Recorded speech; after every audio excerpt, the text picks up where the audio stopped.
Mobil ditumpangi Kapolres Goa, AKBP Muhammad Aldi Sulaiman terlibat kecelakaan di Jalan Poros Limbung, Tanetea, Kecamatan Bajeng, Kabupaten Goa, Sulawesi Selatan, Sulsel, Senin, 19 Mei 2025, siang. Kecelakaan terjadi saat rombongan Kapolres Goa dan personel Kodim 1409 Goa sedang dalam perjalanan menuju Kecamatan Bontonompo untuk melakukan penggerbekan tambang ilegal. Namun nahas, kendaraan mereka tumpangi ditabrak dari arah berlawanan oleh mobil Rush merah dengan nomor polisi DD 1218 GK dari arah Takalar menuju Makassar.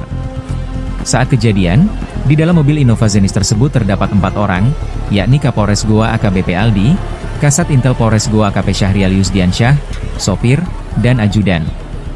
Kapolres dan Kasat Intel Goa duduk di bangku tengah. Sesaat setelah tabrakan, AKBP Aldi dan AKP Syahrial segera dievakuasi keluar dari kendaraan. Di TKP, mobil Rush merah dikemudikan oleh pemuda berinisial Akbar, 18, dari arah Takalar menuju Sungguh Minasa, Makassar. Pengendara mobil Rush merah disebut melaju kencang tiba-tiba keluar jalur dan menabrak mobil ditumpangi AKBP Aldi. Beruntung tidak korban jiwa dan luka dalam peristiwa tersebut.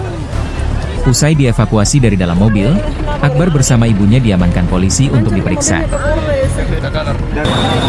Jadi dapat kami sampaikan, alhamdulillah ya, setelah terjadi musibah laka lantas, ya seperti tadi rekan-rekan juga ikut saksikan bersama, karena rekan-rekan ikut rombongan saya, bahwa ketika tadi kami lagi jalan di jalur yang memang jalurnya, kemudian ada salah satu driver pengendara mobil minibus warna merah dari lawan arah, kemudian langsung menabrak mobil kami.